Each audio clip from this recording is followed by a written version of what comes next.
Yo, what's up, everybody? Welcome back to Only Football Today. Tonight, we have got our Week 11 predictions episode, along with our Week 11 favorite matchups coming up. And of course, as always, we end with the chives with Kyle. Let's get it.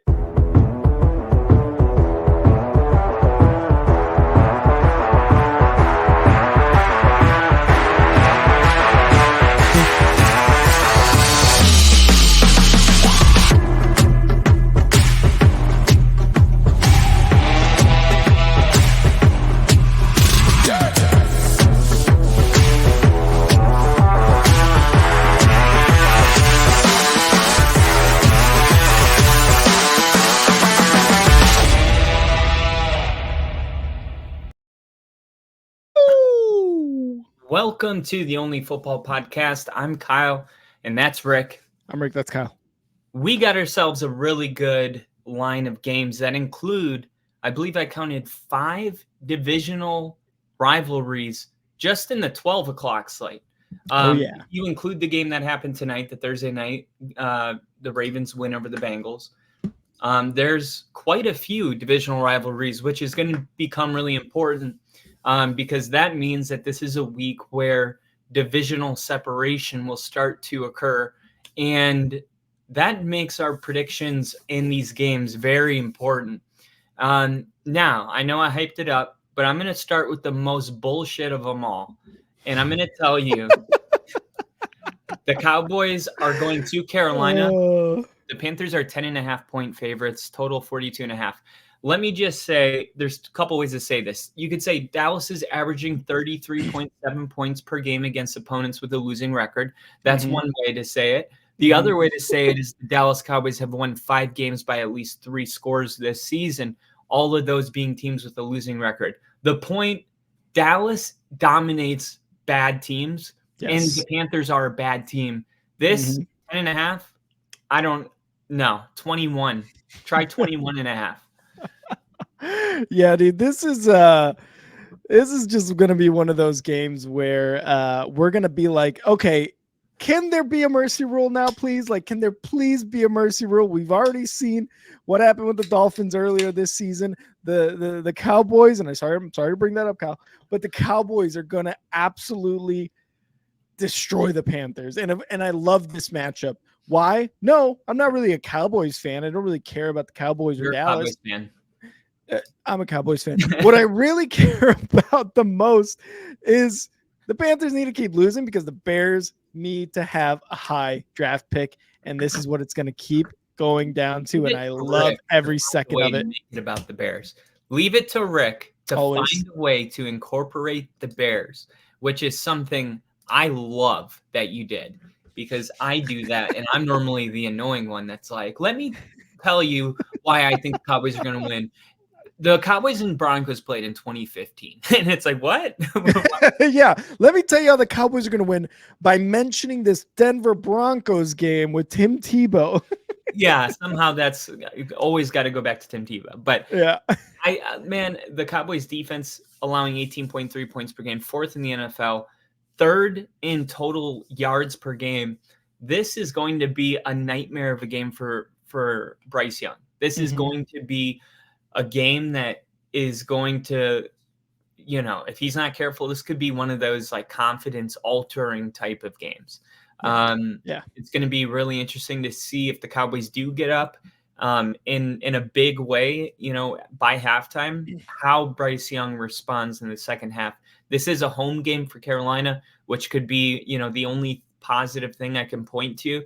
Sometimes just being at home makes a world of a difference. And we did see the Cowboys struggle with Arizona on the road earlier in the season. But for the most part, I believe that this Cowboys team is even better than they were when they played the Cardinals. And if that's true, this is another blowout. And you can start to get mad about the Cowboys schedule if you want. I mean, there's been a lot of easy toss-up games for them. And we'll see where they're at, when they play the Eagles again in a couple weeks. But for right now, this is definitely a Cowboys win. Yeah, there's really no other way to put this, man. I think Dak went for 400 yards last week. CeeDee Lamb is probably going to go for his fourth straight week, record breaking, continue to add to that record. 10 catches, 150 plus yards, and probably score at least one touchdown in this game. Probably. Our next game is none other than a divisional matchup. Now, the other two teams we just saw play, the Ravens and Bengals. I'm talking about the Pittsburgh Steelers going to Cleveland to take on Pittsburgh to take on the Browns. Yeah. Sorry. I was like, yes. Go on. My God, he really gets the suspense going. Like Pittsburgh's won a lot of scrappy games, right? And their defense has kind of been the story. They're tied for first right now in the NFL in takeaways.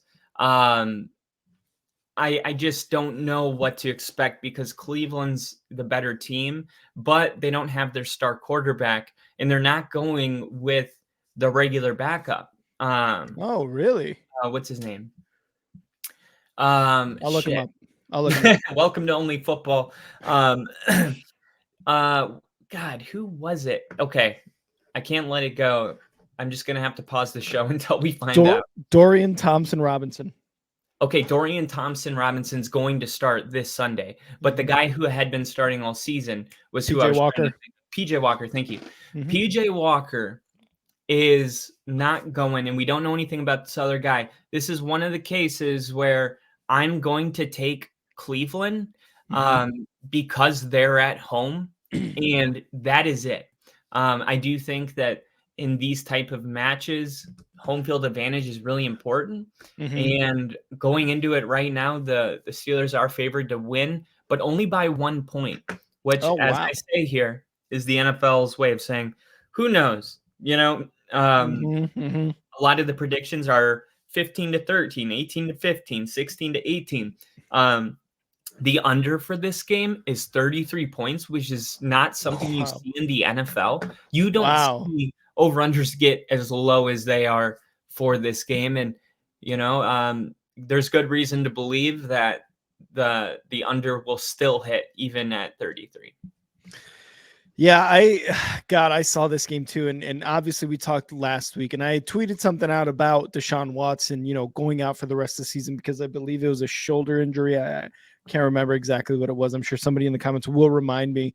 And I thought that's it. The Browns playoff hopes are over. And to an extent, to a certain level, I still believe that, right? Because without Deshaun Watson, the Browns have a great defense. They have one of the NFL's best defenses right now. Top 3, top 2, whatever you want to call it. But without a quarterback, without Deshaun Watson, man, it's going to get tough to 1, win this division, 2, get a wild card. We talked about how tough the AFC is. And 3, if you get in, to win a playoff game, right? We saw how close the Ravens came last year against the Bengals. The Bengals needed like a 98, 99-yard pick 6 to win that game against the backup quarterback that the Ravens put out there because Lamar Jackson was hurt. I can't see the Browns going into the playoffs and winning games. Will they win this game? I think they will win this game because they are at home.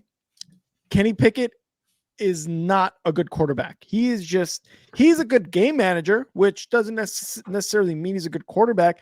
Will he last, long as a starter? Who knows? He's got to develop into something much better than he is. And, you had, I believe the Mike Tomlin or somebody else say, Kenny Pickett needs to take that next step. I think he said it either earlier today or earlier this week. He said something like that, where he needs to take the next step. This offense is going to be tough. They got Jaylen Warren. They got Najee Harris, and they got a slew of wide receivers there in Pittsburgh that can make a difference, that can be weapons. It's just Kenny Pickett and really that offense as a whole is struggling hard. And when you put a struggling offense to, who you marvel at the fact that they get over 300 yards of total offense in a game against the NFL's top 3, top 2 defense at home, it's going to be tough for the Steelers to win. I've got the Browns winning this one. Yeah, I'm surprised, to be honest, just because of the quarterback situation. I didn't think that you were going to go that way, but the Browns have kind of been able to play a lot of scrappy games. So we'll Mhm. see on that one. We're either both going down or we're both right. Our next game is one that you're gonna not like that we're gonna agree on. um, I'm talking about the Chicago Bears hitting the road to take on Dan Campbell's Detroit Lions, who are coming off of what Yep. I call their most impressive win of the season, including the win over the Chiefs. And the reason is because we've seen Detroit, when they play complete football, the defense plays really good, they can win. But when you Mhm. think about when they get into those 45, 48 games, they've been on the Mhm. losing side of those. Seattle this year, Seattle last year. Um, the Chargers game would have Yeah. been another one where, but Detroit is now showing that they can win a football game with their offense or their defense. And to me, that is really impressive. Meanwhile, the Bears are getting Justin Fields back. That is really, really big for Justin Fields, probably even more than the Bears, because he still has to go out here and prove that in the final 7 weeks of the season that he is Mhm. going to be the Bears' long-term answer at quarterback. I just don't think it's going to come after this game. I think the Lions are going to win. Yeah. This one's going to be close, though, I think. Um, Okay. you talked about Lions defense. You talked about, how they're able to win games now with them too. I agree.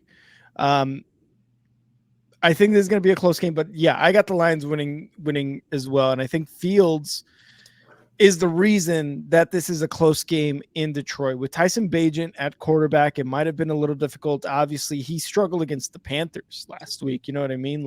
And he's had games with multiple interceptions the weeks prior. I just don't think this game with Bagent at quarterback, and he's a backup. All right, let's remember that. I just don't think it would have been as close. I think that spread, they would have definitely covered that spread. The Lions definitely would have covered that spread with Bagent there. But with Fields, it becomes a little more dynamic. You got to guard against his running. Again, we're not talking about his injury being something in his knee, in his leg, anything like that. It was his thumb. So maybe that might make a some sort of effect on the pass game too, right? Just kind of looking forward to that. And so you're already thinking, well, if he's going to struggle in the pass game, we've got to definitely shut him down on his own run game. David Montgomery on the Lions, former Bear, going to make this his revenge game for sure. And I think I'm going to say right now, David Montgomery gets the touchdown that ices the game in the fourth quarter. He's the one that's going to go into the end zone, go up by, I don't know, 3, 1, 2, something close, 4, 3 or 4 points like that, who gets into the end zone. And then the Lions defense in the last, let's say, minute and a half shuts the Bears offense down. Again, the Lions at home, I think they're taking this dub.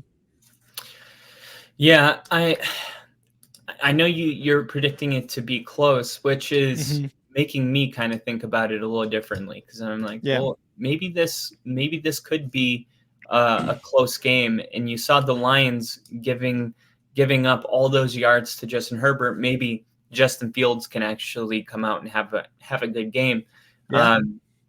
But this defense at home, the Lions are generally better at home. Just they are. Yeah.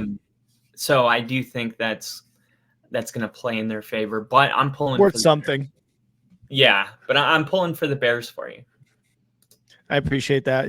Kyle and I, that's we love doing that. We love pulling for each other's team, even when we're betting against them. We're not betting, but like picking against them. So I Right. appreciate it. I just No, I'm hope that betting against them. No, I'm kidding. Kyle's like, no. I'm putting money into this. I just hope that Justin Fields comes back and looks a little bit better. He just looks a little bit better. Yeah, definitely a year where the expectations, they're not that high for Bears fans. They're just looking for the simple things in life. Yeah. Our next game is a quarterback looking for the simple things in life. Jordan Love. Is he the Packers quarterback? Is he the long-term answer? Is he progressing week in and week out? We don't know yet. And the Chargers just played a really close game with the Lions. this is definitely a game that makes a big difference. The Chargers being in LA or the middle of November, late November in Green Bay. I think the Chargers win, but I think this is upset of the week material.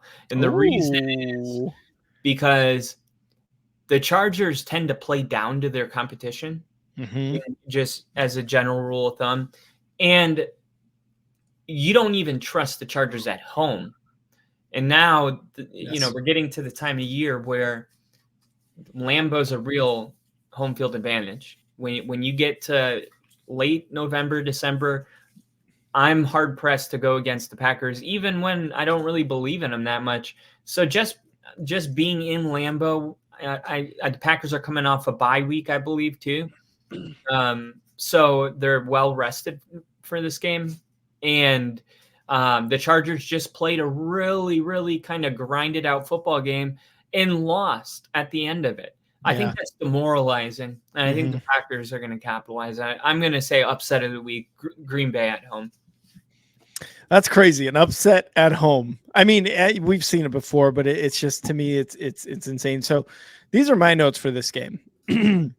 Chargers, but like by a field goal or something close. That is literally it, because none of these teams inspire any confidence whatsoever. Kyle, you put it perfectly. We're questioning the Chargers at home some weeks, right? I'm questioning the Packers at home. You said they're underdogs? Yeah, they're underdogs. +3 at home. It's just like neither of these teams get anything done. I am taking the Chargers, though, but like you said, they play down to their competition. The Chargers have the much better offensive players on their team, and they've showed that they can be very effective. They can get a lot of yards. They can get a lot of points. But, yeah, they play down to their competition. The Packers on the other side, they need to continue running the ball a little bit more, and Jordan Love needs to inspire something in that passing game, man. I mean, he's having a tough year overall. But I'm taking the Chargers in Lambeau. They're going to win, like I said, by like a field goal or something. Yeah, well, that is what they're supposed to win by, 3.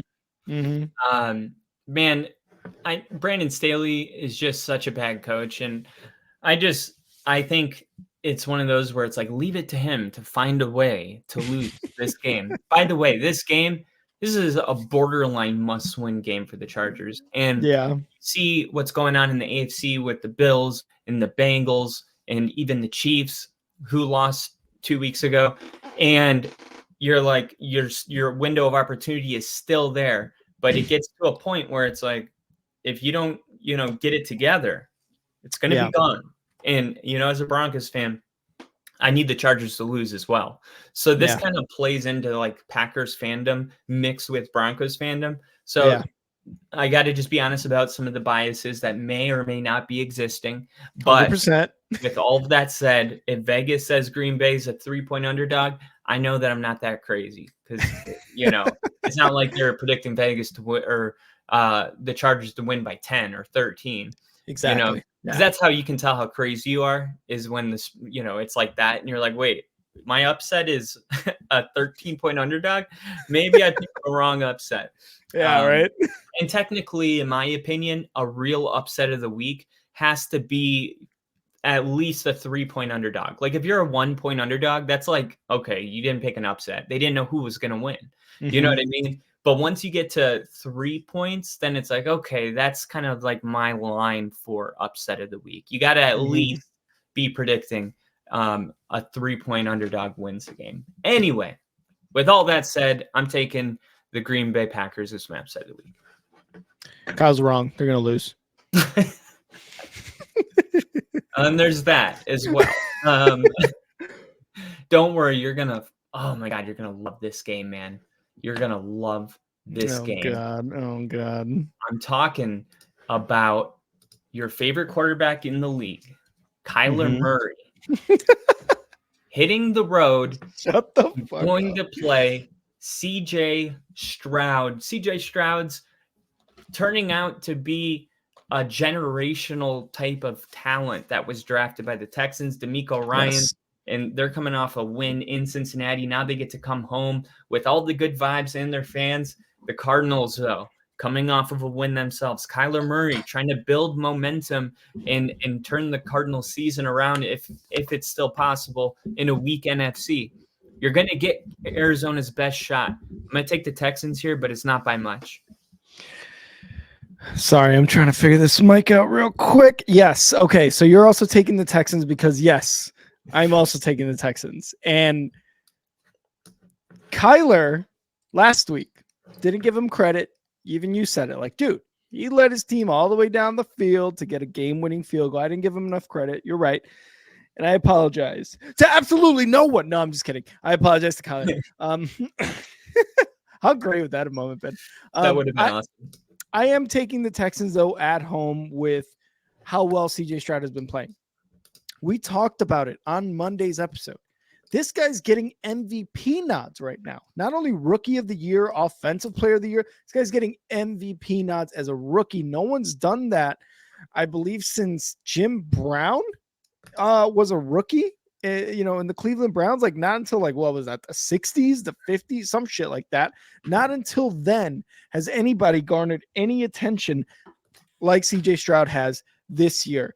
So while I think that the Texans still struggle against, teams with better quarterbacks with really good offensive weapons, that game against the Panthers, I feel like, was an anomaly in this season.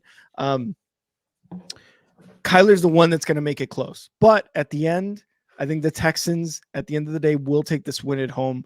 CJ Stroud's going to have probably another 400 yards passing and probably like 2 or 3 more touchdowns. This kid has only got 2 interceptions through 10 weeks of football.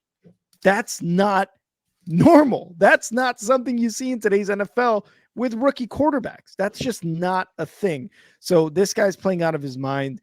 Again, Kyler Murray being back for the Cardinals gives Cardinals fans and Arizona something to watch on Sunday. Like, he's actually being good. Like, he's not, obviously it's been only 1 week and Cardinals fans are probably like, okay, well, let's temper expectations right now.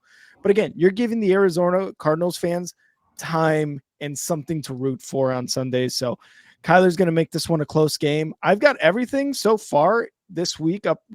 Everything's going to be a close game except that Cowboys and Panthers game. But everything up to this point, Cardinals and Texans, it's going to be a very, very, very another close game. Yeah, and last year we saw the most games, I think, since 1960 or something crazy, the most games that ended in a field goal. So you had so many games last week that were coming down to the wire.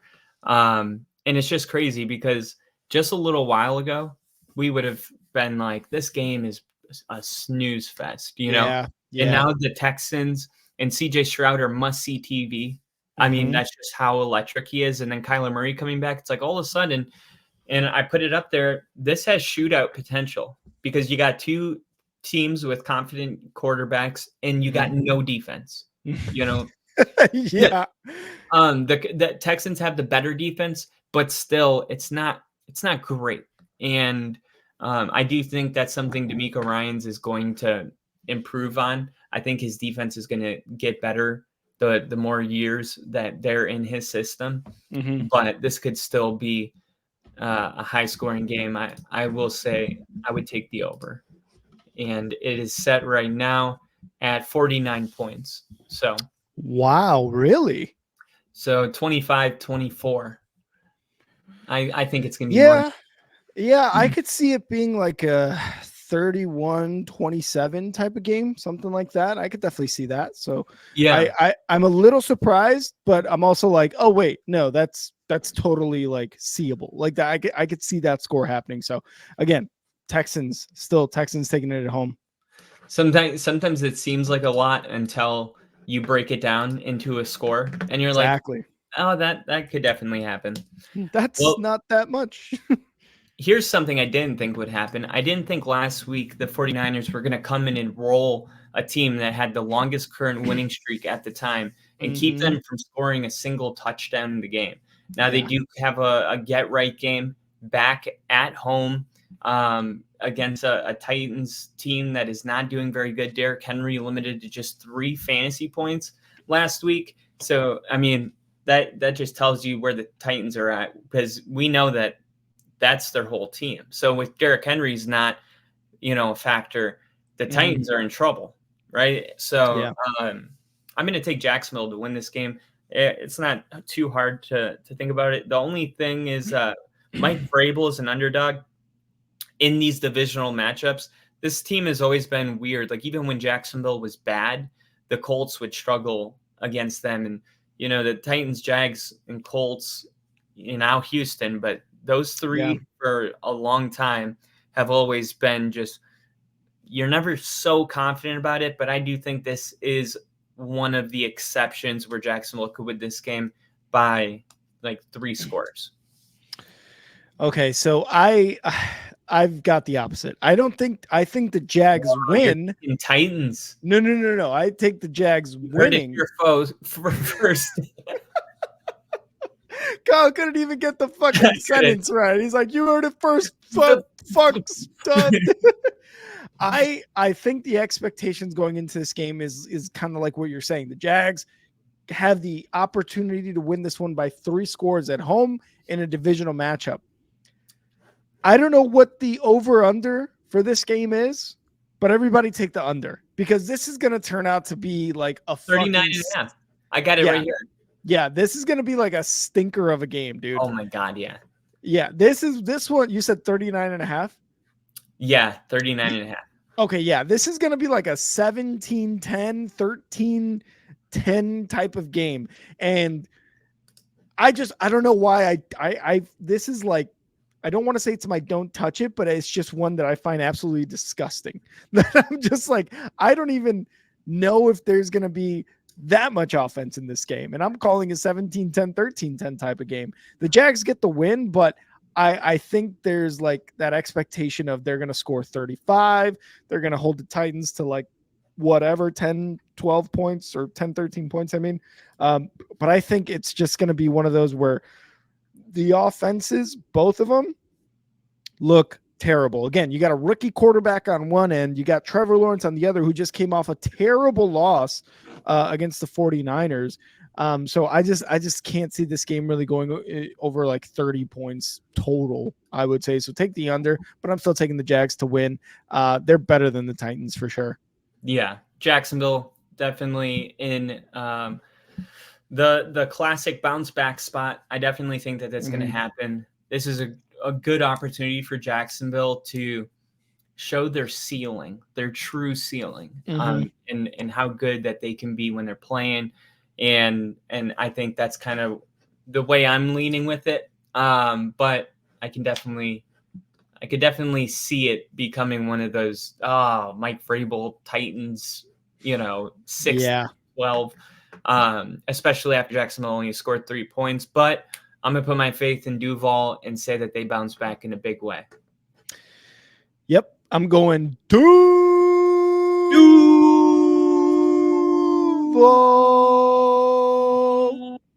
Absolutely, like that was good. That was good. Yeah.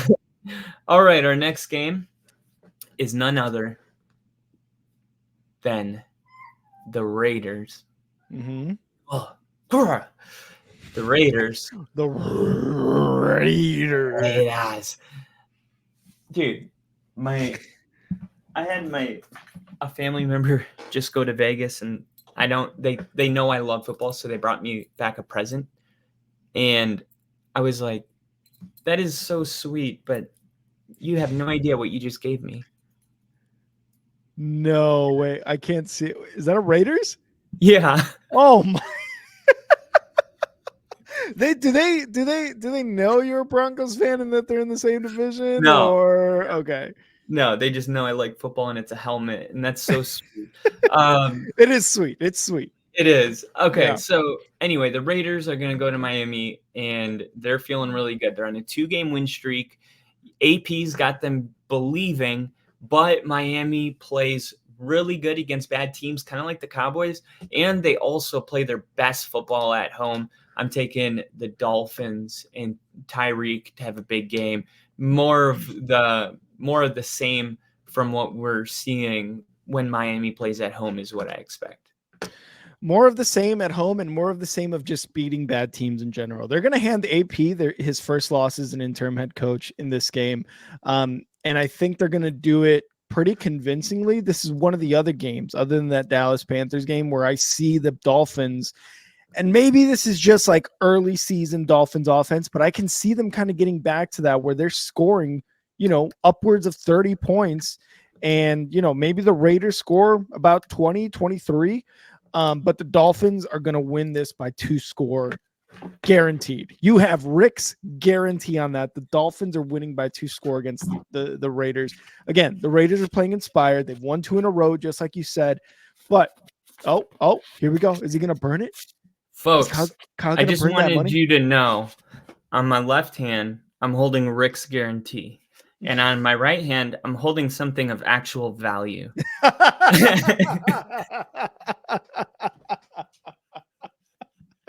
Oh, you guys should see what he's got between his cheeks.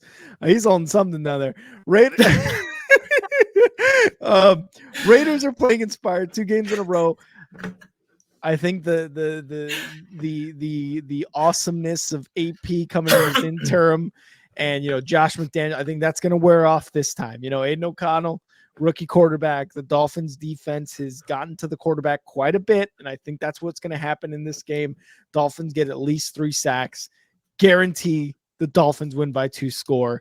McDaniels, Tyreek, Waddle, Tua, Mostert, all these guys going to go ham in this game. We get it. You play Madden. Yeah, I think that this is prime. Like, let me just be clear too. The Raiders winning those 2 games does not mean that the Raiders are a contender. I'm sorry, but they're not at all. I understand that record-wise they're in the hunt, but if you're looking at this game thinking, oh, this could be the kind of game Miami needs to beat a contender in order to feel good about themselves, don't elevate a team just because you're playing them so your win looks like it's better, because what you really need is to be honest with yourself, and you need to treat this like a team that you should win by 2 scores. So I'm definitely with you on that. And the Raiders, we'll see what they look like. And this is exciting, man, because we're getting more AP. We're getting more of like, okay, is this a fluke? Or because you beat the Jets and Zach Wilson, who cares? Yeah. But if you could somehow find a way to win this game, all of a sudden the whole world is like, maybe the Raiders are contenders. Maybe Josh McDaniels is like the worst coach ever, and all they needed was new leadership. So I think sometimes just having that opportunity is enough for the players to go out and keep a game close, because, that's something to wake up for. That's something to be like pumped. It's hard for Miami to get pumped for this game, but the Raiders, on the other hand, can get super pumped for this game. So, I do think that might keep it a little bit closer than it should be, but it's the NFL. A win is a win. A win is a win is a win. Jinja, thank you for being in the streams. Cheers. Have a good night, man. See you, Jinja. I panicked. I didn't know. Okay. Do you got anything else on this game before we move on to our next game? Trick question. I'm kidding. No, I want to pose a question to you, actually, and maybe even the chat too. Okay. If Miami wins this game, right, they will go to, and let me just double check here their record. So if Miami wins this game, they will go up to 7-3. Raiders go down to 5-6. 7-3 Dolphins. If they win this game, are they in the playoffs? Like, is this somewhat of a game changer, or are you looking at a 7-3 Dolphins team still going? I don't think they make it. I'm gonna say that the Dolphins are already a playoff team. Mm-hmm. I do think the Dolphins are going to be in the playoffs, and I think a lot of people probably felt that way by like week 5, to be honest. Like I don't think this is the game that's going to be like, I do think every game they win mathematically, their odds are going to increase, but I wouldn't say that a win would necessarily like change my confidence level. However, a loss would, if that makes sense. Yeah. You know, So I totally get that, the mathematical portion, because they're the best team in their division right now. The Bills suck right now, right? The only reason I ask, right, is because what I said, right? Like, they're good at beating bad teams. They're just, when they get up to their competition where it's like these teams are in playoffs, these are playoff teams, they just seem to like really falter right at that moment. Like crumble under the pressure. Exactly. Where the Bills, they're going to have a tough stretch of games coming up, but they are currently, after that loss last week, they are currently 5-5. Like, mathematically, the Dolphins are in the playoffs, but when they get to even worse or better competition, I should say, who would you rather take? Would you rather take the Bills team or would you take the Dolphins team? And I guess, going forward in this season, depending on the competition, like, maybe the Bills can eke one out, eke a playoff spot. And I just mean that based on like what they've done at better competition, the Dolphins. Yeah, I think Buffalo is definitely going to stay competitive. So much where I think, because you're the division leader right now is Miami. And then you got the Jets, who are going to try to stay 500, but may not have success. And then you look at Buffalo, and that's the only other team, which firing Ken Dorsey might turn into be a good thing. And maybe all of a sudden, if Miami loses a game like this and Buffalo, wins, all of a sudden they're only one game back and they're still going to play Miami. So, yeah, but it's getting to that part of the year where you just have to beat you have to win your winnable games. Yes. And when you don't, you end up like the situation that Cincinnati's in, right? Just a couple weeks ago, they were rolling through everybody. Joe Burrow 100%. Was healthy. And then they lose to the Texans. And then today it's like, oh shit, are they going to make the playoffs? So yeah, it's just the margin between a playoff team and a good team that missed the playoffs is one game, So yeah, I figured I'd just pose that question because like you said, mathematically they're in. I just think just so far through 10 weeks, what does that mean? I still don't think though that they're going to beat any of the big dogs, to be honest. And I think Steve said it too. I think they're one and done in the playoffs. So yeah, especially with the type of football they play doesn't translate well to January. Here's a team that won't be playing in January. Bill, close your ears. The Giants at Commanders. This is crazy to me because I understand the Giants are bad, but Commanders 10-point favorites? Holy crap. Wow. I mean, you're basically saying that, that they're complete. I won't do it, but that's what you're saying. And I just think, man, I feel like the Giants are getting a little disrespected here. I'm going to be honest. I'm going to take the Commanders to win, but with this kind of spread, Giants plus 10 is my pick. Yeah, and Bill, again, I'm sorry for mentioning this. He said we've been underdogs for 10 years. I'm used to it. This is easy a Commanders win for me. Easy Commanders win. And Howell goes for 400 fucking yards again in passing. Like, this is probably an easy one for me. You got Tommy DeVito over here going deep. Tommy DeVito going deep. Intercepted. That's exactly what's going to happen in this game. Tommy DeVito is going to try. Saquon Barkley is going to try. But the Washington Commanders know all they got to do is stop Saquon, and they're going to load that box hard. The thing is, the Washington Commanders have also struggled in the secondary in their pass defense. So will you let I would assume you're going to try to let Tommy DeVito beat you, right? You're going to let this guy try to beat you in this game, and just make sure to shut down Saquon. So I assume that's the game plan for the Commanders. That's something I would do. Fuck it. Let Tommy DeVito try to beat us. We're going to blitz. We're going to stuff the box for Saquon, and we're going to stop him. We're going to get him under 50 yards rushing probably, and Tommy DeVito is going to throw 2 picks. Howell, on the other hand, is going to go absolutely crazy. He's going to go for 400 yards. He's going to go for 3 touchdowns, maybe an interception because that's what he's good for usually. And the Commanders are going to come out with the dub, and they are at home, I believe. Yes, they're at home. So yeah, this is going to help them even more. And one thing about this game, you got both teams coming in with a freshly bruised defensive ego. Think about what happened last week. Jack Del Rio, who I've complimented plenty of times, I think he's a good coach, gave up 489 yards. That's the most Washington surrendered since they were called the football team. It's a great name. What do you mean? It is a football team. Yeah, it is a football. Definitely a football team. But and then you look at the Giants, and they gave up 640 yards. The most New York has surrendered since its days at the Polo Grounds. Oof.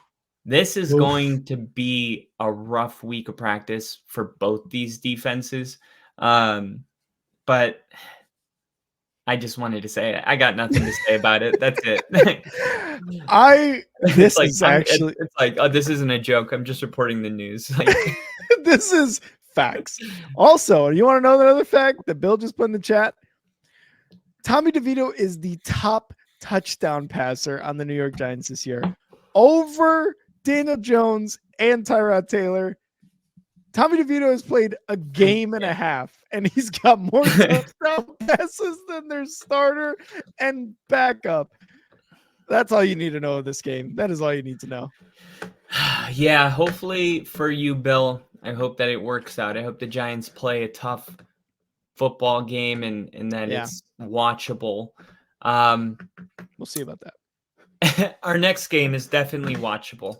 And it's intriguing too, because one of these teams, we go back and forth on picking them to make the playoffs. And the other team we talked about just a little while ago that came in and totally crushed the Jacksonville Jaguars. Tampa Bay hitting the road.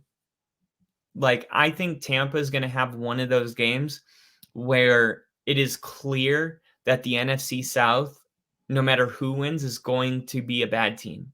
And what I mean is that Tampa Bay, Florida, San Francisco is a very far flight. Yeah. And I think that it's probably the furthest you can fly in the NFL. And unless Miami played Seattle, in Seattle, or vice versa, I guess it would be the same distance no matter who is at home. Yeah. I get you. No. Boston, LA? I think Miami, Seattle. Yeah, actually, okay, that makes that yeah, because I know I used to do that flight like twice a year, and it's like 7 hours. Oof.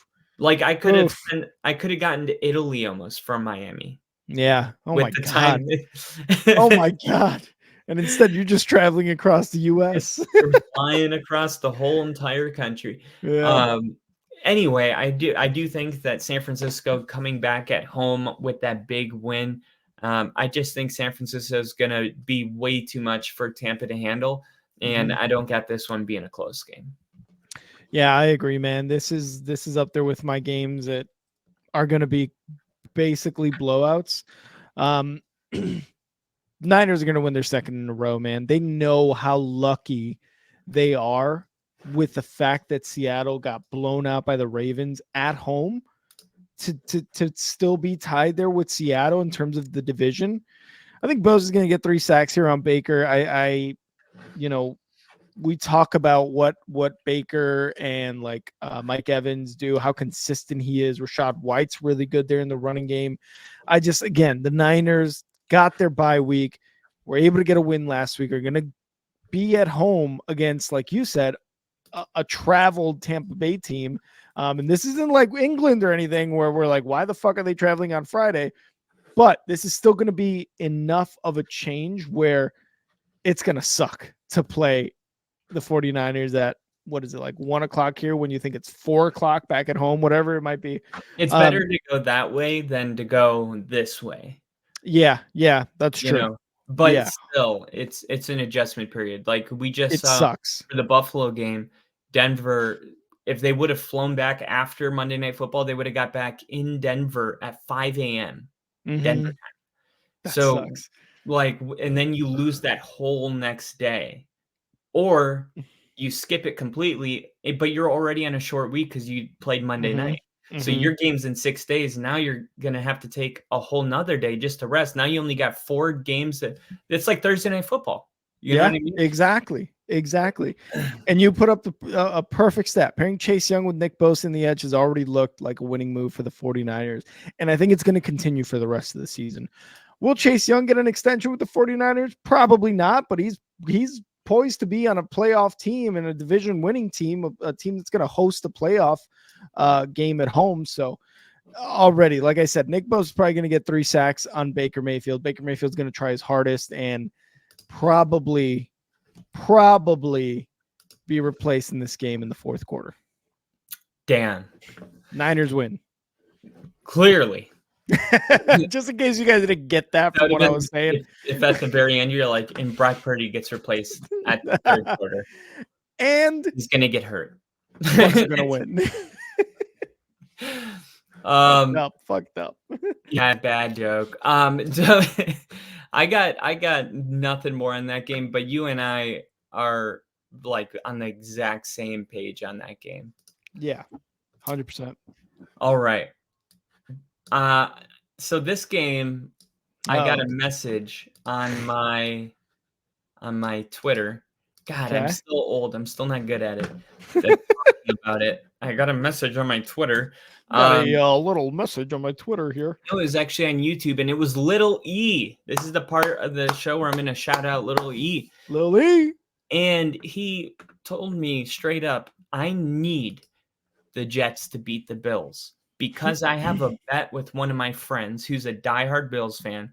And if the Bills lose, he's got to wear a Packers hat or an Aaron Rodgers jersey for an entire week, or maybe just for a game, but still, that's a hell of a bet. Now, you know, as football fan, yes, what kind of bet this is. This is me wearing a Mahomes jersey. This is you wearing a Packer jersey. This is a big one for Lil E, and I'll let you go. Bills are 7-point favorites at home. Just fired their offensive coordinator. Bad loss against the Broncos. Rick, what are you thinking? I'm thinking the Bills win, man. I'm thinking the Bills get a dub, but not without Josh Allen throwing another interception. He's leading the league right now with 11, and he's thrown one in all but 2 games. And I think Josh Allen is going to do a lot of the scoring on his own. I think he's going to throw one. I think he's going to rush for one, but he is going to have a turnover. And I think Stephon Diggs has a big game in this game at home. I know for the Bills that doesn't really mean much, and the Jets defense is so good. But the thing that is the saving grace is that I would take the Bills offense over the Jets offense any fucking day, dude, because Robert Saleh is just not taking Zach Wilson out of this game. He is not going to let anybody else come in quarterback for him. It is Zach Wilson or die for the Jets.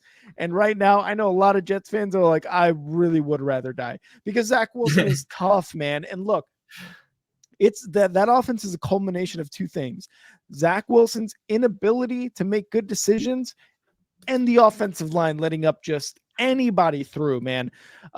Zach Wilson has done really well in late game, you know, those like 2-minute drills, whatever, you know, he won that one game against the Giants where he was able to march his team down the field for a game-winning field goal. And he looked good in that. And you know, Jets fans are like, where is that Zach? Where is that Zach during the first 3.5 quarters, right? And he just does not appear no matter what. We talk about, you know, earlier in the stream when we were streaming Thursday Night Football. Hey, Lamar, when he gets all that protection on the line, that confidence starts to build up. It doesn't seem to work with Zach. He can do really well in the last 2 minutes, minute 45 of a game. And then the next game from quarters 1 through 4, he just looks like absolute dog shit. And Salah is just like, I don't know. I'm going to stick with him because we have the best chance to win with him. All right, Coach Xerxes, you do you, brother. I think the Bills are going to be able to do this, man. I think they're going to be able to win. It's going to be tough to go against this Jets defense, who is fucking elite. And Bill said, Sauce Gardner gets 2 interceptions. I don't know if he throws 2. I don't know if Allen throws 2, but I'm definitely going to throw 1. But I still think even with what's going on in Buffalo, they still get the win here against the Jets at home. Kyle? Story time. Oh, shit. Here we go. All right. So this is about Nathaniel Hackett. Nice. Okay. What a loser. Now, a lot of stuff was made out of, I don't know if you saw Cortland Sutton Twitter post, but it was a Russell Wilson apology form, and you have to check a box. And the first box said, mark why you said Russ was watched. And the first box says, because Nathaniel Hackett was trash and the media convinced me it was Russ. And there's all kinds of different, I'm a Seahawks fan and I just don't want him to succeed. I don't like that his wife's hot, whatever. And it was funny, but it was also like, well, Cortland Sutton just called out Nathaniel Hackett. Yeah. He literally said he was a washed coach. Mm-hmm. Now, look at this. Nathaniel Hackett came in with the whole let Russ cook, okay? All of that. Mm-hmm. He had Russ throwing over 30 passes 10 times last year. Denver was 3-7 in those games, okay? Sean Payton, a little slow to learn in the beginning, but they found a successful formula. When Russ throws the ball 30 times this year, Denver's 0-4. When he throws less than 30, 4-1. Nathaniel Hackett has, I believe, really good plays that he wants to call. And I do think that he's just one of those guys that doesn't play to his players, but he really tries to instill a system. Yes. And he becomes so, I guess, stubborn with it. Nathaniel Hackett, his offenses since 2022, Rick, this is mind-blowing. Mm-hmm. 12 out of 24 of those games, the Jets got 1 touchdown. The other half, oh my God. Now, they could have gotten more than 1, but at least 1 touchdown in half. That means close your eyes and pick one, and you're likely 50% holding a Jets game without a single touchdown. Like, this is so bad. It's amazing that this guy still has a job. They've gone 2 games in a row already without touchdowns. Yeah, dude, and we're watching it happen where it's like, oh my God, the Jets look bad last year, but they look worse offensively this year. And I just think as much as like the Aaron Rodgers thing, it's like that's the only guy that I think could make Nathaniel Hackett work. And that's not an option right now. Nope. So I think that it's one of those where they brought in Nathaniel Hackett to get Rodgers, but Rodgers is out, so they can't fire Nathaniel Hackett because he's going to come back. You know what I mean? But it's a shitty situation that New York finds himself in. And I think Buffalo is going to, after week 1, the way they lost with that overtime punt return and Josh Allen threw a couple picks, this is going to be Buffalo's maybe their best game of the year. And I'm not sure it has to do with them losing Ken Dorsey, but more has to do with being embarrassed so much this year.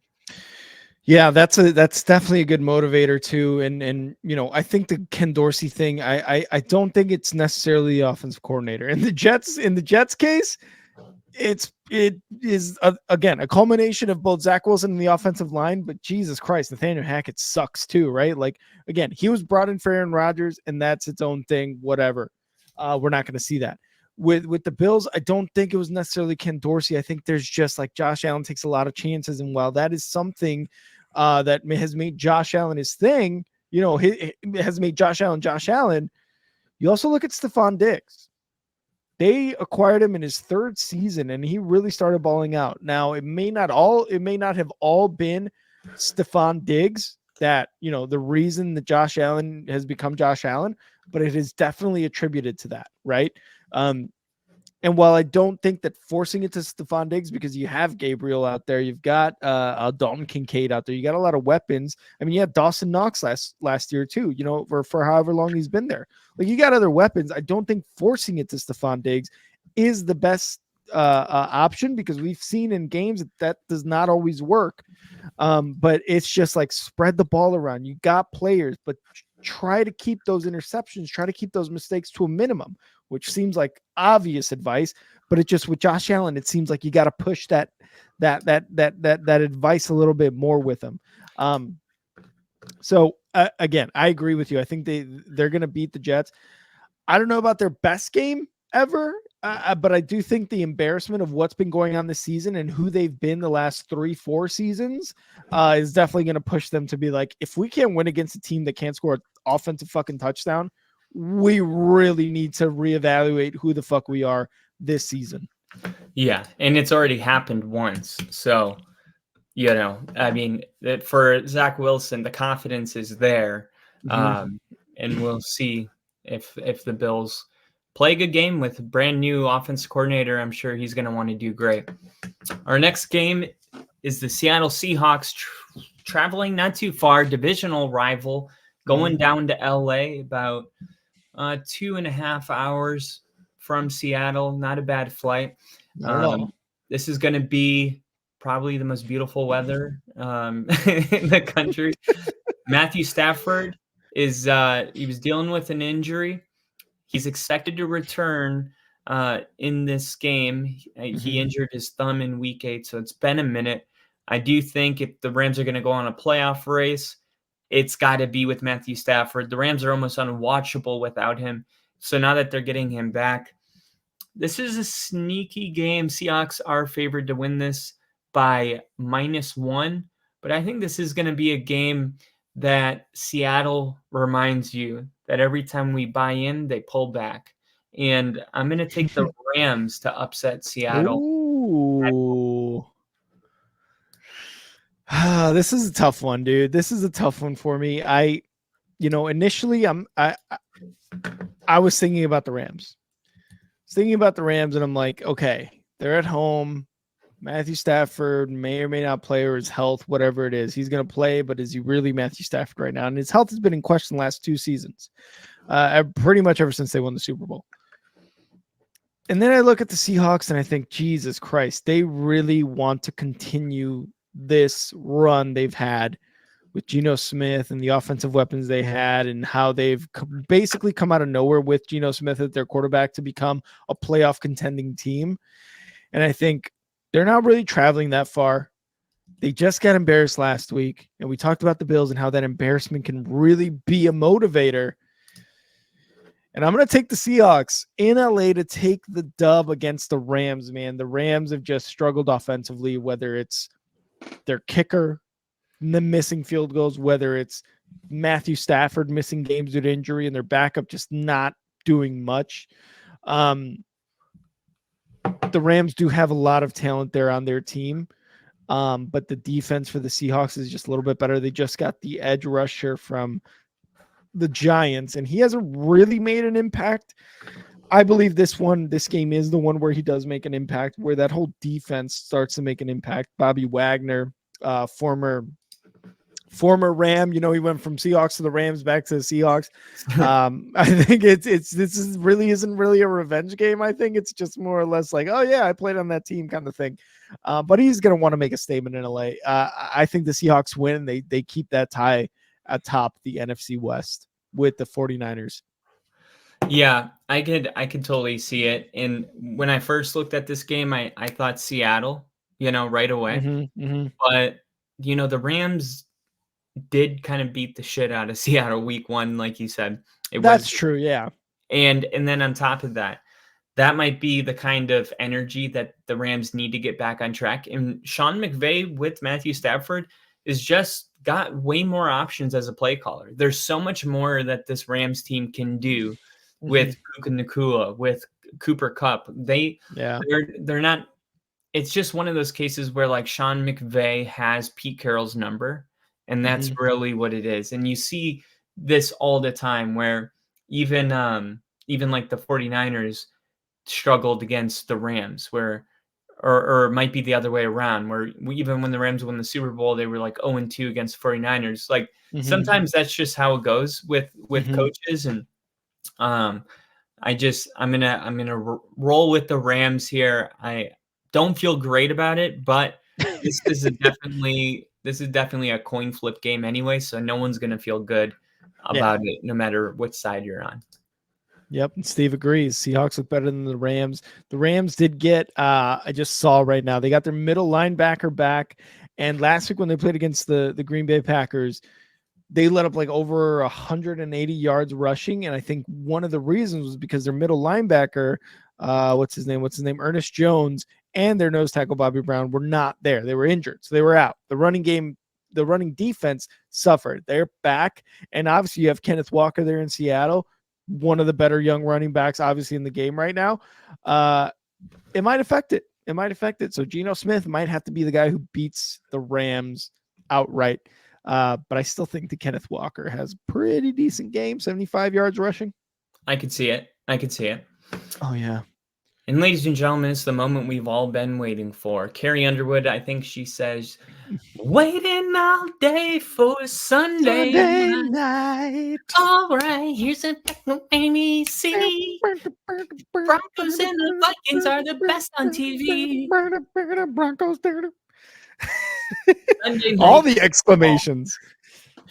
I'm super pumped about this. I guess it helps a little bit when you play Monday night to play Sunday night versus playing Sunday. Not sure about that, but this is a game that a couple weeks ago looked like it might get flexed, and it will not be flexed because the Vikings are on a 5-game winning streak.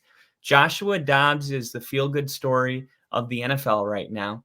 The Denver Broncos have beaten Kansas City and Buffalo in the last 2 weeks. They're going to be at home.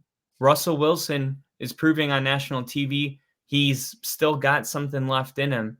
This Broncos team is playing pretty inspired right now. Who do you got, Rick? Kyle, can you remind me who the Broncos have been the last 2 weeks? Which quarterbacks have they been the last 2 weeks? It was Josh Allen. Okay, yeah, Josh Allen, former AFC Championship game, Patrick Mahomes. Josh Allen, give me the fucking Broncos at home on Sunday Night Football, baby. Give me the fucking Broncos. Wait, no, you're supposed to pick the Vikings. Give me the fucking Vikings in Denver. 5 games in a row. Joshua Dobbs is the feel-good story of the year. Give me the Vikings to trample, to just horse stomp all over the Broncos. You know what's better than a Bronco? A fucking Clydesdale. That's what the Vikings are. No, dude, I think I'm taking the Broncos, man, at home. I love Russ Wilson. I love what they're doing right now in Denver. And I really, really hope I'm not ruining this for you. I really hope I'm not ruining this for you. You picked the Chiefs and Denver won. You picked the Bills and Denver won. I hope that they're good enough to deal with it. I'm gonna say this. Denver could definitely lose this game. And this is there's a lot of factors. Like, one of them is when you come off an emotional win, sometimes it's hard to get ready for the next week. And it's like, okay, what's really going to get Denver excited for this game after playing the Chiefs and Bills? Now you're playing the Vikings. But I do think that kind of cancels out the fact that they're at home in prime time again. I think that will the crowd will be really into it. And because of that, I think that Denver's going to be there ready to play football. The Vikings, though, playing really inspired. And like, Denver does have a weakness, right? And it's running their rushing defense. But the Vikings don't really have anybody that could really exploit that about Denver. It's not like they're playing, Derrick Henry or Breece Hall. Minnesota doesn't really have a running back like that. So I think that helps. Another thing, Joshua Dobbs has thrown a lot of interceptions. He has been really careless with the ball. I know he's won, but if you look behind these 2 Minnesota games, you'll find turnovers. And I do think that Denver's going to keep their turnover thing going. I think they take the ball away at least 2 times from the Vikings, and I think that's going to be one of the keys to victory. We know Denver's going to run the football 30 times. We know that they're going to rely on their defense to get the job done at home. And It's not probably going to be a high scoring game, but I think Denver wins 2023. 2023. Yeah, I can also see a very close game, but and the reason being is because, like you said, they don't let Russell Wilson cook. Like, let's be honest. That's the reason he was winning in Seattle. That's the reason he's winning now, is He's because Sean doing, Payton. sorry, go ahead. Oh, I was just gonna his numbers are the same that he had in Seattle, basically, like right Yeah, now. but you're also saying like less than 30 times throwing, he's got a much better record, right? Like it's just seems to be that way. You've got Javonte Williams. Yep. You've got these running backs who can make the like these on these first down runs, make it a very manageable second and third down when you need to just get 6-7 yards. For a good place for me to shoot some bullshit your way. Fucking Steve. I love Steve. I think the offense is going to be good enough, and the defense has started to step up a lot better as well, to where, again, you don't need Russell Wilson to throw for more than 30 times. I think one of the biggest reasons, too, that he has stats like that is, again, what defense has he played with? He's played with the Legion of Boom. He's played with a defense in the Broncos last year that was averaging 17 points given up, something like that, right? And they took a hit earlier this season, but they're starting to get a little bit better. Vance Joseph did something. I don't know what Vance Joseph did. Maybe he's the one not calling the plays. Whatever it may be, it's working. So he put people on the field that wanted to be there. That's another thing. Sean Payton is also another guy, like Randy Gregory. Oh, okay, cool. See you, dude. The door's right there. We're going to get these young guys who want to play. On the other side, the Minnesota Vikings, Joshua Dobbs. I love the story. I absolutely love it. He came in for an injured Jaron Hall in that first quarter of the game, was able to win the game even after basically mayhem broke out with him as a safety, fumbles, whatever. He wins a game last week. It's looking good. He's the pastronaut, as they call him. NASA has called him. Yeah. And they're doing all this again. We mention it without Justin Jefferson. Hawkinson, I believe, was also injured last week, so he was doing a lot without Hawkinson too. I think this Denver defense is going to shut this guy down. I like Joshua Dobbs. I like the story. I think they're going to shut him down. I don't think the Vikings score more than 17 points in this game, and I think the Broncos score at minimum 24. 2 touchdowns from Javonte Williams on Sunday night. Fuck yes. I love that, because the Vikings, in their winning streak that they've had fewer than 20 points in 4 or 5 games. So it's not Minnesota's offense that's been winning in these games. Brian Flores' defense has been winning these games, and that's why Brian Flores is going to be a hot head coach candidate probably in a couple years, because he is definitely got the defensive side of the ball down, because Minnesota definitely does have a talent deficiency. They don't have a ton of talent, and Brian Flores is finding a way to make them play better. And as soon as Minnesota started playing better, you saw Minnesota start winning football games. It reminds me of Dan Campbell. As soon as he got the defensive side to average 17 points per game, that's when Detroit went on that 7-game winning streak at the end of last season. This is kind of what made Minnesota turn their corner. This is what made Denver turn their corner. Quite frankly, the teams that are trending in the right direction right now are playing good defense. When you look at Jacksonville, when they were on their 5-game winning streak, they were tied for first in takeaways in the NFL. I mean, if you really want to get to the bottom of it, you got to find the teams that are playing good defense right now, and those are the teams that are going to keep winning games, because scoring is down. Overall, in the NFL this season, scoring is way down. And a lot of people are wondering, why is that? Well, I don't have the answer for that. I would probably have to think about it a little longer, but I will say what that tells me is that the teams that are playing the best defense are going to win most of their games if scoring's down. So, Denver's going to have to put up more than 20 points. And you said that they're going to score 24. I think if Denver scores 24, I think they win. The question is, which one of these teams is going to score more than 20? That's really who's going to win this game. And another stat. Russell Wilson, 4th best, career passer rating in primetime games. Let me just read a couple of the names. Wow. Aaron Rodgers, Drew Brees, Patrick Mahomes, Steve Young, Peyton Manning, Dak Prescott, Romo, Cousins. He's fourth in that list. Oh, by the way, he's also got the best winning percentage in primetime games since his career, 720%, 29 and 11 in No way. primetime games. 29 and 11 in primetime games is Russell Wilson. So, you He know, loves those cameras. He loves those he cameras. fucking loves those cameras. He fucking loves them. So, Broncos I'm country. very confident. Let's ride. Broncos country. Let's ride. Broncos country. Let's ride. One more time, Broncos country. Let's ride. Broncos country. Let's ride.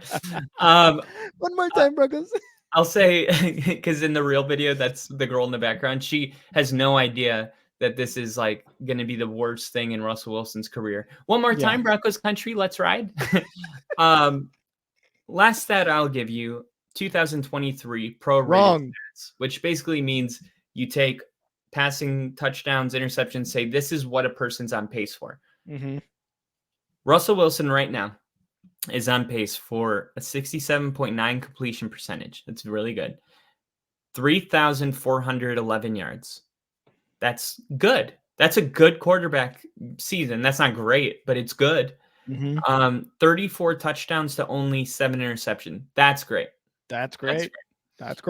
He's already has how many touchdown passes? He had all of last season right now. And we just crossed halfway through the season. So, I mean, I think Russ is going to have, because look, when Denver beat the Chiefs, it was about the Chiefs. Mm-hmm. When Denver beat the Bills, the media was about the Bills. Yeah. If Denver beats the Vikings for the first time, it'll be about Denver on Monday. It won't be about these other teams. It'll be about Russell Wilson. What I think, though, is that Russ has been not doing great. You know what I mean? Like, he's making the good plays. He's not turning the ball over.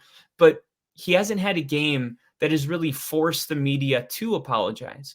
Mm-hmm. You know what I mean? It's not Russ doing enough where we have to hear people being like, I was wrong about my take. What I really hope is that Russell Wilson has the kind of performance where on Monday it really makes it uncomfortable for all the people that said he was washed. Yeah. And, you know, Nick Wright is on top of that list for that really were like, Russ has been washed. And it's like, I really hope instead of just winning a defensive running football game, Russ makes enough plays for him to start getting a little bit of credit for what's going on. Because when Denver wins, Sean Payton gets the credit, but when they lose, Russell Wilson gets blamed. Yeah. And that's not fair. Like, at some point, it sucks.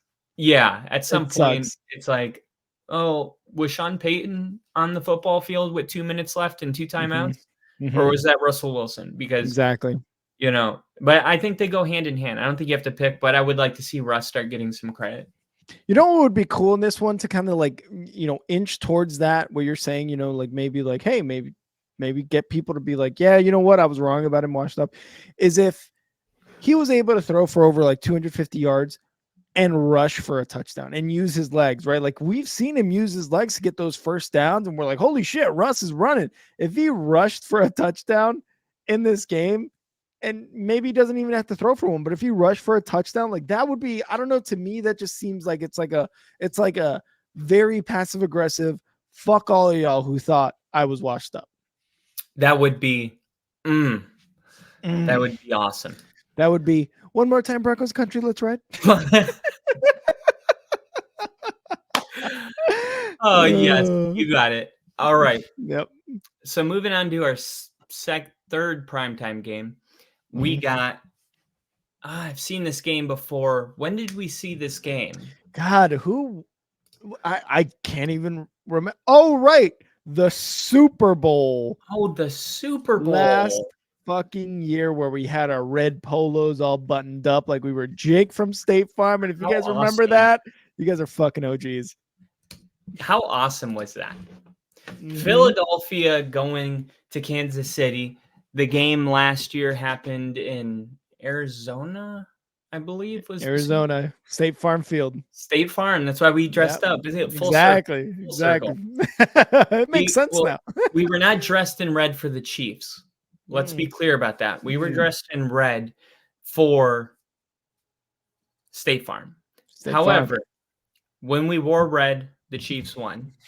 So I will let you know who I'm winning by the green shirt that I will be wearing. Wow. We stream this game. Wow. Philadelphia is going to go into Kansas City and they're going to get a dub.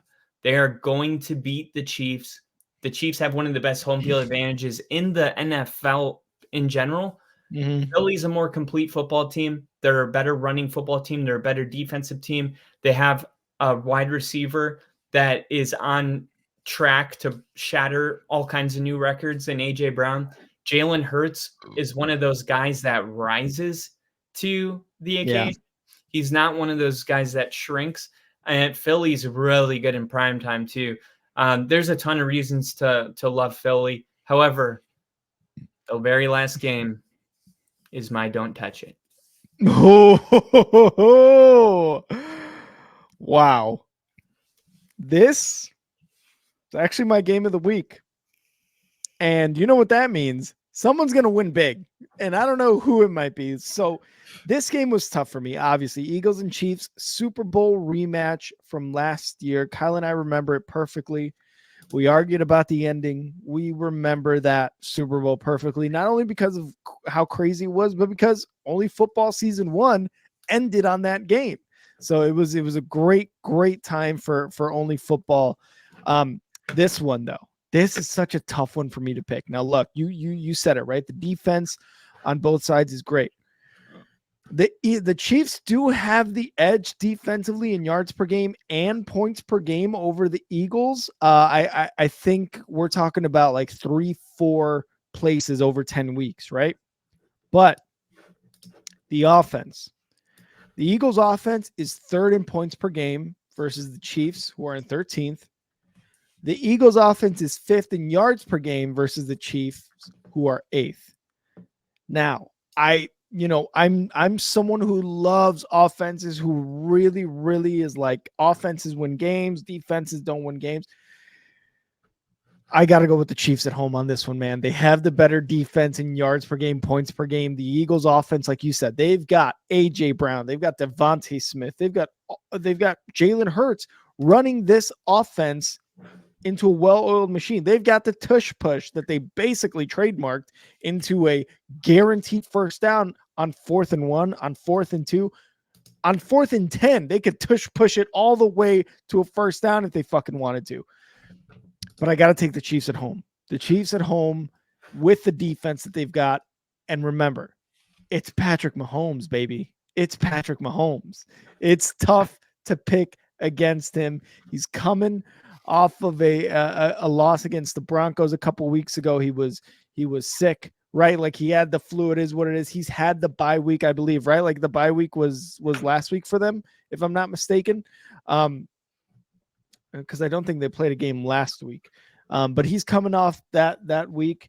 And at home, I'm taking the Chiefs, man. It's going to be such a close game. It's my game of the week. And I really do hope it's a damn good Monday night primetime football game. It will be. I'm taking the Chiefs at home. There's no scenario where anybody blows anybody out. Mark it down. This is not going to. I hope so. I hope so. This is going to be a really, really good football game. And man, like you said, the way that last season ended, I was so mad. Like I was so like, it was sad because it was like, there's no more football. And it was also sad because it just ended on a penalty. It's like I never really had closure. And I felt like the Eagles were the better team that whole game. And last year, one of the vulnerabilities that the Eagles had was that they didn't have a good running defense. This year, they got Jalen Carter, who's come in and played an immediate impact, and Jordan Davis, the two very great players in the middle. And I look at it and I'm like, the Chiefs don't really have a reliable weapon outside Travis Kelce. I do think that their offensive concerns are way more alarming than we know because they have Patrick Mahomes, the greatest quarterback ever. So, there's a lot of that he's not going to be able to. I'll put it like this. He's going to overcome 80% of teams because he's that great. There are a few teams that are going to expose this the state of Kansas City, and Mhm. they're running into one right now. Philly is going to, I think, if there's going to be a team that wins by more than 7, I'm going with Philly. And I do think, though, with this game being in Arrowhead and the crowd behind it, I think it stays close. Mhm. And I think this game lives up to its hype. But there is a guy on the other side, because you were like, "This is freaking Patrick Mahomes." I think Mhm. I think we're a little delayed on. We should be saying this is freaking Jalen Hurts. Yeah, This is absolutely. this. Yes, it is Patrick Mahomes. Yes, that's Joe Burrow. Yes, that's Jalen Hurts, and that is one of the guys that is not really getting that kind of credit yet. Like, it's Mhm. still like, give me the better quarterback. I'll take Mahomes. But when you look at how the margin between Jalen Hurts and Patrick Mahomes, I think whatever. It's not a ton, but Mahomes is better.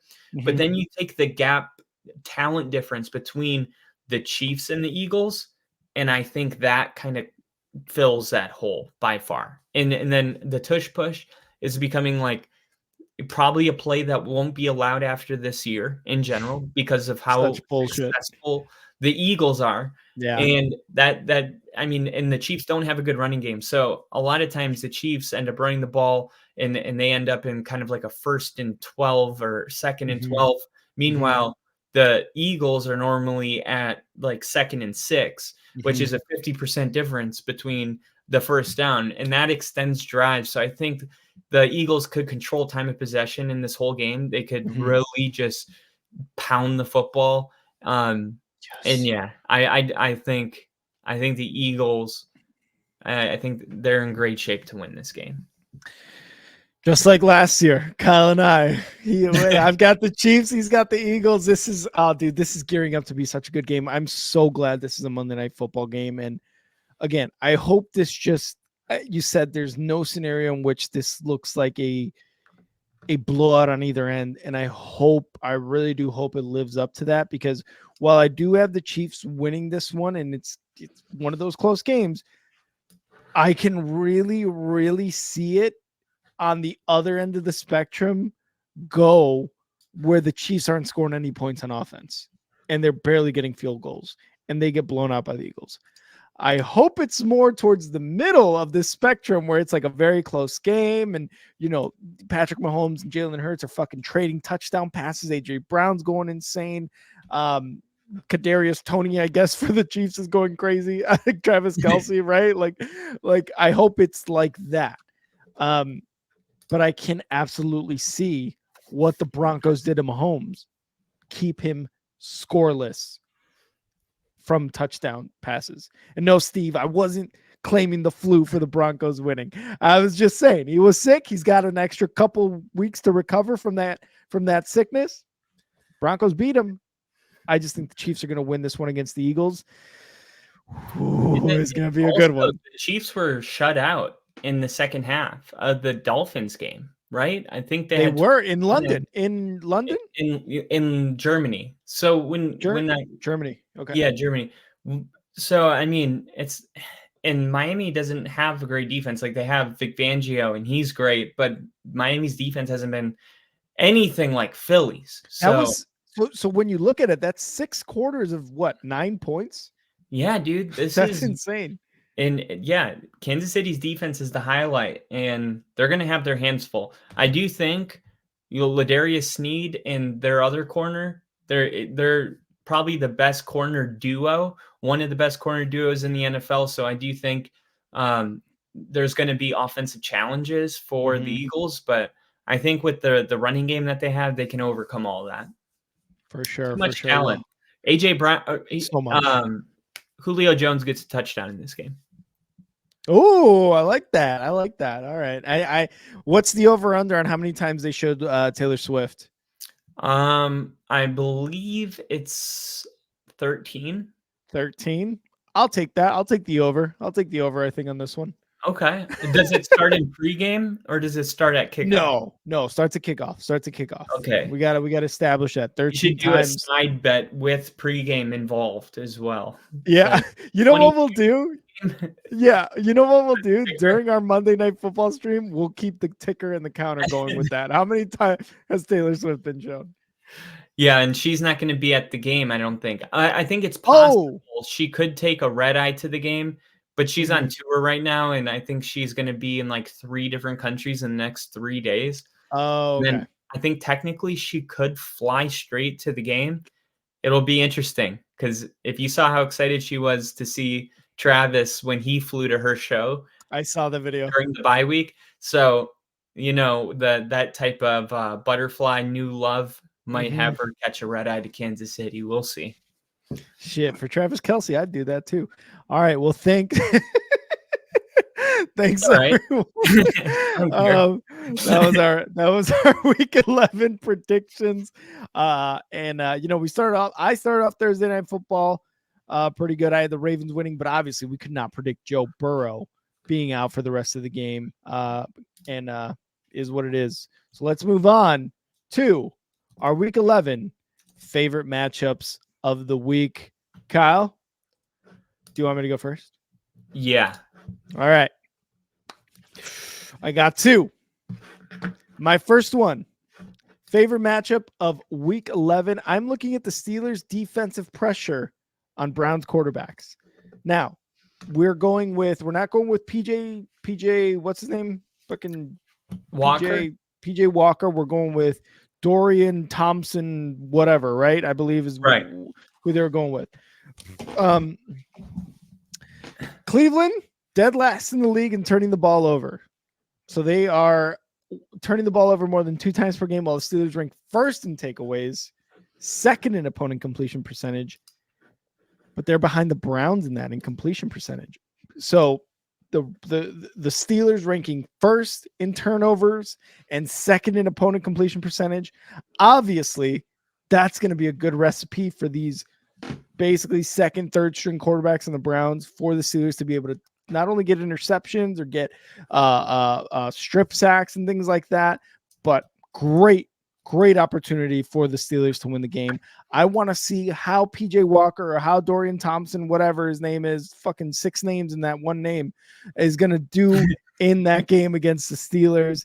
I've got the Browns winning, but the Steelers, with the way their defense has performed in those areas, could very well make this like a defensive like touchdown game where they win the game and the offense doesn't do much. So I'm looking at that, the Steelers defensive pressure and the way they've been able to get turnovers versus whoever's playing quarterback for the Browns. I like that. That's going to be a good game. Mm-hmm. I'm going with the one we were just talking about. And it's going to be Kansas City's defense, which is ranked 4th, I believe. I have it right here. 4th, 288 total yards per game. Ooh. So Kansas City is top 5 in yards per game. Those other defenses, Cleveland, Baltimore, Dallas, Kansas City. So Kansas City right there. So Kansas City's defense against the Philadelphia offense. So I said Kansas City's given up 271 yards per game. Mm-hmm. Or 288 yards per game. Well, Philly is scoring 376 yards per game. Woo! That is almost 100 more yards than Kansas City gives up per week, which is really exciting because it leaves us with the matchup question. Is Philly's offense going to have the same success they average week in and week out against a top 5 defense? Because you kind of have a feeling that in order for the Chiefs to win this game, their defense is going to have to show out. So Kansas City's defense against the Philadelphia offense is it's the game of the week, and I think that's the key to the game of the week. So it had to go in my favorite matchup. Love it. All right. My second favorite one is something we talked about briefly about the Bills, and it's going to be Josh Allen versus the Jets secondary.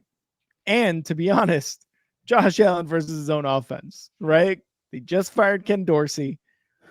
Joe Brady, he got promoted. I don't know what he was doing before. Maybe he was like an assistant quarterbacks coach, whatever he may have been. He just got promoted to offensive coordinator for the Bills. So basically, Josh Allen versus his own offense, seeing how they can, if they can be better, if it really was Ken Dorsey, if it's still Josh Allen and his just kind of like disregard for securing or keeping the ball secure. We'll see what happens with Joe Brady as offensive coordinator. Now, the secondary, the Jets secondary, they're only allowing one pass touchdown per game. That's tied for third in the league. The Bills are just under 2 passing touchdowns per game. So who's going to prevail? Is it going to be Josh Allen and his big arm throwing touchdowns to Stephon Diggs or Gabriel or Kincaid? Or is it going to be the Jets secondary led by Sauce Gardner in allowing one passing touchdown per game all season through 10 weeks? That's going to be another one. That's going to be another impressive one. Again, I had the Bills winning this, but the Jets defense is very, very elite, especially their secondary. I like it. I'm going to go with the Minnesota Vikings passing offense against the Denver Broncos passing defense. Okay. Minnesota, for passing yards per game, is third in the NFL. They're averaging 272 passing yards per game. Okay. When they're at home, they're averaging 314 passing yards per game. On the road, 230. That's a huge swing. Yeah. Minnesota definitely able to throw the football better at home, but they're still top 3 when you average it out. So I think Minnesota is very heavily reliant on their passing game. When you look at their running game, they're 29th in the NFL, averaging 85 rushing yards per game. And that's what I meant when I said Minnesota doesn't really have the kind of team that can exploit Denver's running defense weakness that they have. Yeah. That is a glaring problem on the defensive side of the ball. And Minnesota happens to be a team that really heavily relies on passing the football.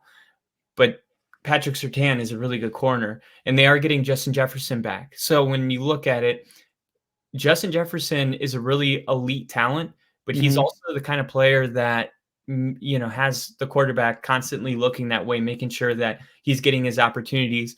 And I just wonder how Josh Dobbs is going to handle a guy that is as talented as Justin Jefferson on the field, because TJ Hawkinson is leading not just all tight ends, but receivers in yards.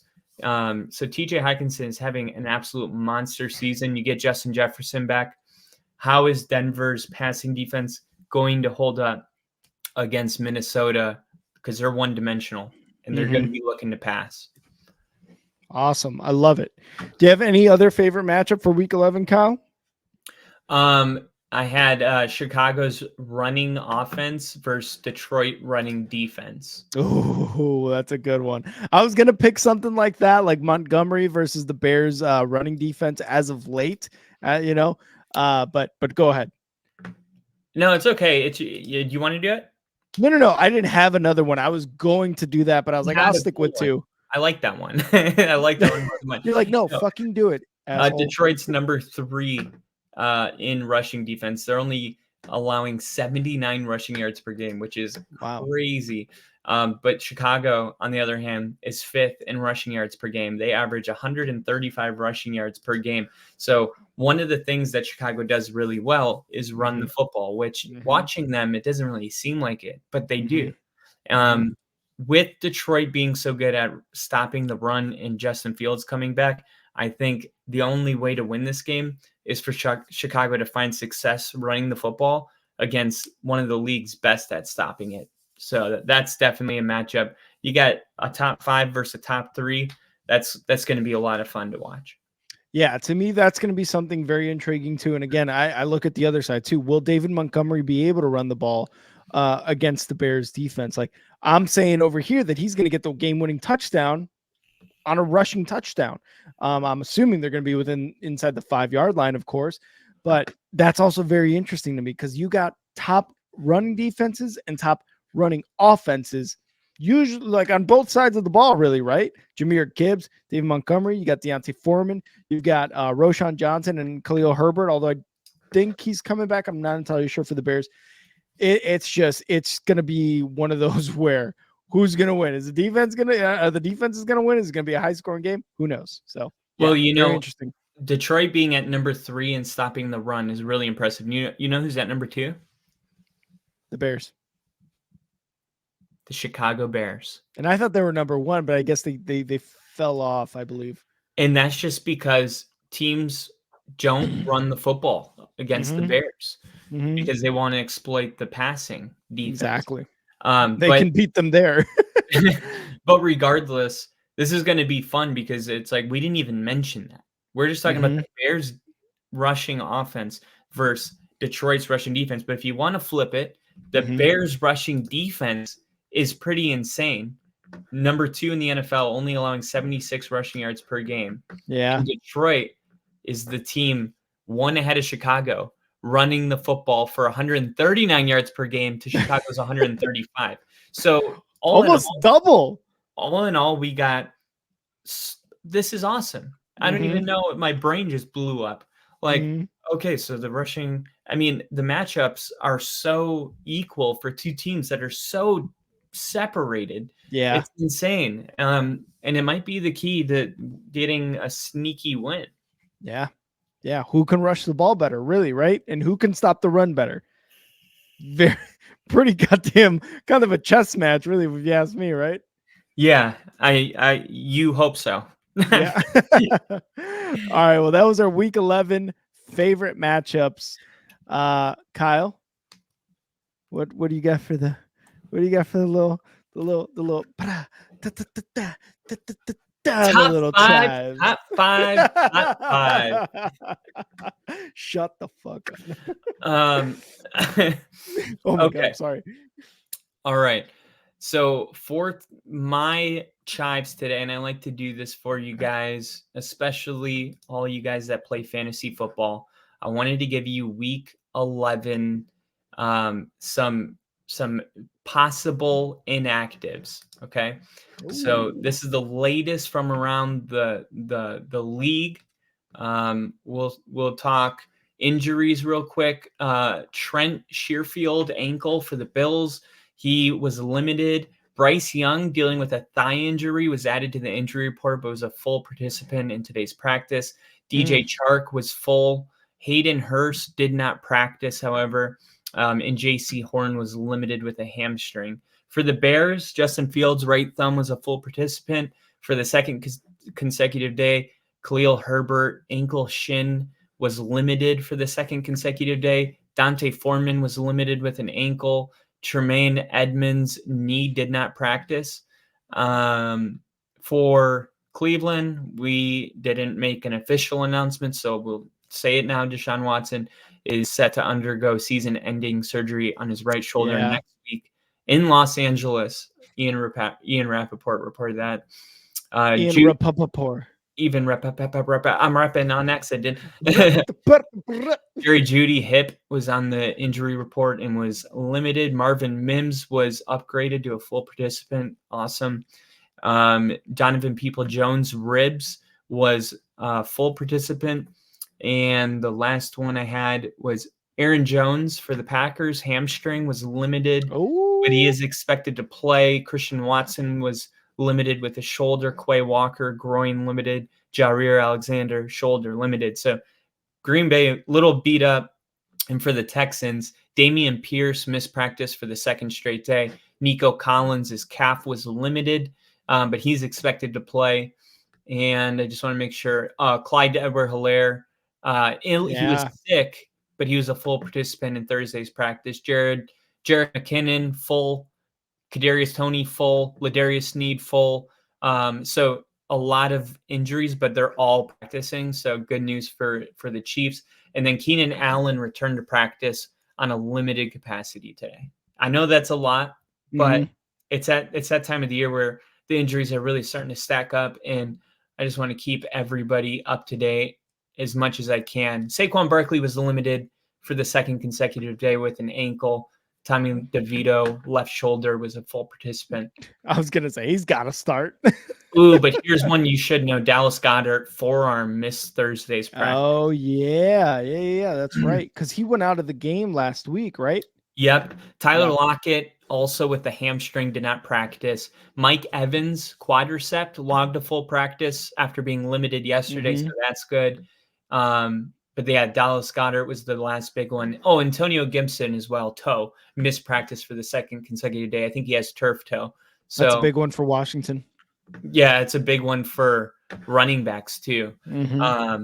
So those are your injuries. Hopefully your team, I got to say, for the Broncos, like, knock on wood, this has been the healthiest we've been in a while. Like, we still dealt with major injuries, but we have 2 guys on our injury report, and then one of them was a full participant. Like, this is great news, man. And look, they're able to win. And look at some of these other teams that are more banged up, struggling to find them. So it's important part is staying healthy. Everything kind of comes down to that. I mean, look at the Bengals now. See, not only do we give you our predictions, our recap, favorite matchups, top 5, we're giving you injury reports going into your fantasy football week. So, I mean, you got it all here at Only Football, because we talk what Kyle, what do we only talk here? We only talk about football. Only football. That's what Rick calls it.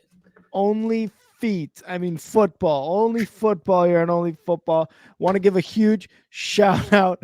That is direct quote. I want to give a huge shout out to everybody who tuned into the stream, not only right now during our week 11 prediction episode, but during our Thursday night football stream. So Casey, Steve, Arnie, Bill, Jinja, Lil E-Dub.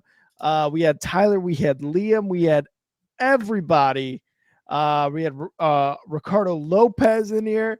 Everybody who tuned in, thank you so much. We had Angel, of course. He had to leave the stream a little bit early, but thank you guys, everyone who tuned in and put a comment in, shared, like the video. As Steve said, we're always trying to get those double-digit likes to turn into the triple digits, to turn into the quad digits, 5 digits, all the digits into likes. So thank you, everyone who tuned in. We always appreciate it. We always appreciate the conversation. We always have fun with you guys, conversing with you guys in the comments. Kyle and I always have a blast talking with you guys. Remember what I said about Rick's guarantee. It's worth $10. So you can actually sell my guarantee online. Something of value. Rick's guarantee. Value. I can't wait till that fucking goes through and Kyle's gonna have to give me $10. Anyway, you could follow me on Twitter at @andnowrick, and you could follow the official Only Football page at OnlyFootballKR. Kyle, where can they follow you on Twitter? You can find me at John Appleseed. Did you leave? Why did the stream cut out? Rick? Hello? Guys, yeah, you can follow me at FTBLONLYPODCAST for all your NFL latest news, injuries, passion projects, and occasional sex robots. Not occasional, pretty often sex robots. And if you got some buddies on Twitch who don't have YouTube, let them know to go follow us at Only Football Pod on Twitch. Twitter, you got it. YouTube, you're on here. Only Football is the channel name, so go follow us. We always like to talk with you guys, send DMs. Bill's always sending us great stuff. Angel, all you guys are always sending us good stuff. Lily, all you guys. So we always love conversing. Subscribers, I will do a line of vitamin C. I will watch Kyle do a line of vitamin C when we get to 500 subscribers. You got to do it with me. No, I'll watch. I'll definitely watch you OD on vitamin C while you're just like so healthy. My God, I've never been so healthy in my life. But again, thank you guys. We're on our path to 500. We're going to get super chats. Our YouTube channel is going to blow up. You guys are going to love the content we're bringing you. Johnny Appleseed is easier to remember, but Football only dumber. podcast. But dumber than Pretty, football only it's podcast. pretty easy to remember, right? Football. You guys do know FTBL stands for football. Just making sure. Oh, is that what it stood for? Well, I thought it was like fat till, but I don't know what it meant. But I didn't know it was football. Booty. Lonely podcast. All right, guys, we're gonna get out of here Lonely before we say podcast. some. We're gonna get out of here before we say some dumb shit, or not me, but Kyle. It's too late. Thank you guys. Thank you guys so much, Kyle. I'll see you next time. All right, brother. See you. See ya.